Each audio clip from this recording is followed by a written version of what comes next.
실제로 지금 보여드린 자소서 내용이 제가 첨삭하면서 여러분들에게 받은 자소서와 매우 비슷한 형식을 가지고 있습니다. 따라서 제가 분석하는 내용이 여러분의 자소서에 충분히 녹일 수 있다고 판단을 하고, 지금은 현대제철의 불합격 자소서의 1번 항목인 본인의 성격의 장단점을 리뷰를 해보도록 하겠습니다. 좋아요 200개가 되면은 현대제철 합격 자소서의 1번 항목의 리뷰를 하도록 하겠습니다. 그러니까 구독과 좋아요 꼭 부탁드립니다. 여러분, 자소서 첨삭이랑 면접 컨설팅 진행 중이니까 자세한 문의는 고정 댓글을 참고해 주시길 바랍니다. 네, 그러면은 시작을 하도록 할게요. 목표를 향한 인내심이라는 가로를 가지고 있죠. 이건 바로 탈락이에요. 이건 탈락이다. 그 이유는 저는 이거를 읽고 어쩌라고 라는 생각밖에 안 들어요. 때문에 이 목표를 향한 인내심이 장점을 얘기하는 건가, 아니면 이거에 대한 요약본인 건가, 무슨 내용을 말하고자 하는 거지? 그러면 이 목표를 향한 인내심 내용을 다음 줄인 첫 줄을 읽으면은 내가 내용을 짐작을 할 수 있나? 한번 읽어볼까? 지금까지 결과를 이루는 과정에서 걱정보다 긍정적인 확신을 가지고 한번 시작한 일은 중도에 포기하지 않았습니다. 왜 어떤 이야기를 하려고 하는 거지? 나오지 않죠.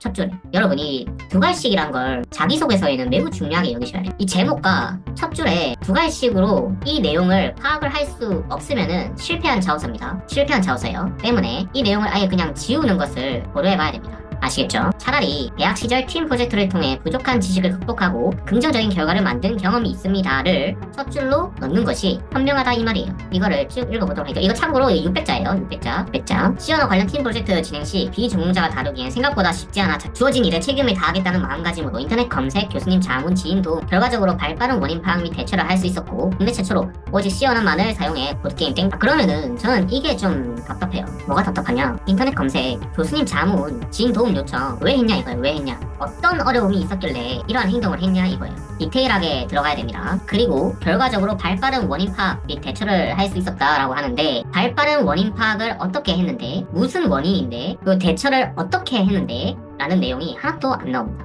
하나도 안 나와요. 장점 300자, 단점 300자를 적어야 되기 때문에 간략하게 적어야 되는 건 맞아요. 근데 이렇게 적으면은 안 됩니다. 어떻게 적어야 되냐면은, 예를 들어서 발빠른 원인 파악 how, what을 풀어서 적는 거예요. 무슨 말인지 알겠죠? 발빠른 원인 파악을 how와 what을 300자로 적는 거예요. 그래서 그 결과 시언어만을 사용해 게임을 제작할 수 있습니다 라고 적는 거죠. 왜냐면은 자기소개서는 디테일하게 적으셔야 됩니다. 왜냐면은 보세요, 지나가는 대학생이 있어요. 이 프로젝트를 수행하지 않는 대학생한테 이 프로젝트를 수행한 것처럼 적어보세요 라고 시켰어요. 그러면 이렇게 적는다고. 무슨 말인지 알겠죠? 이렇게 적는다고. 본인이 직접 했으면은 이런 식으로 적어야지 본인이 직접 했다는 것을 방증할 수 있죠. 그리고 실제로 이 사람이 직접 했구나 라고 독자도 느낄 수 있죠. 내가 이거를 디테일하게 적어야지, 이거를 찍먹하지 않았고 열심히 했구나 라는 증거물로 자소서로 적을 수 있겠죠. 이렇게 적으셔야 됩니다. 익숙치 않은 일에 대한 실수 극복. 제가 무슨 말 할 것 같아요? 어쩌라고 라는 생각만 듭니다. 차라리 저 같으면은, 물론 이건 2022년의 저지만은 2024년의 저 같으면은 어떻게 적냐면은, 목표를 향한 인내심, 이것도 일맥상통한 말이에요. 장점 땡땡, 목표를 향한 인내심, 여기에 시언어 게임 제작 완료, 단점 땡땡, 익숙치 않은 일에 대한 실수 극복하고 여기에다가 어떤 결과, 이렇게 적어야 된다 이 말입니다. 이 결과는 제가 이걸 다 읽어보고 적는 걸로 합시다. 자, 읽어볼게요. 한편 처음 접하는 일에 잦은 실수를 하는 경향이 있음. 시언어를 처음으로 접해 잦은 실수와 오류를 이를 극복하기 위해 메모하는 습관, 팀원과 원활한 의사소통을 통해 실수를 줄이고자 했어. 저 같으면 말이죠. 저 같으면 이 내용, 이거를 차라리 여기에다가 적고, 익숙치 않은 일에 대한 실수 극복을 아예 스킵할 것 같아요. 아예 적지 않는다 이 말입니다. 그래서 처음 접하는 일에 대한 잦은 실수라고 여기다가 적고, 이거를 여기다가 적고, 그 다음에 결과는 나중에 제가 또 읽어보고 적도록 하겠습니다.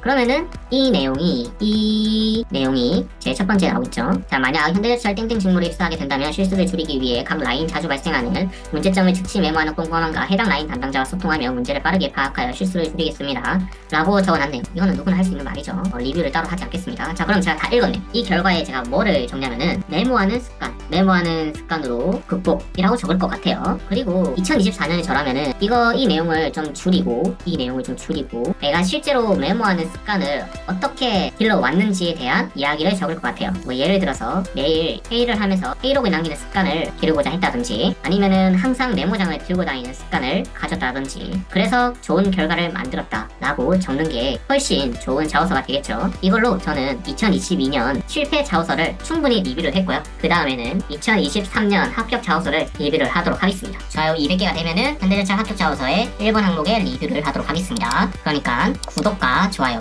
꼭 부탁드립니다.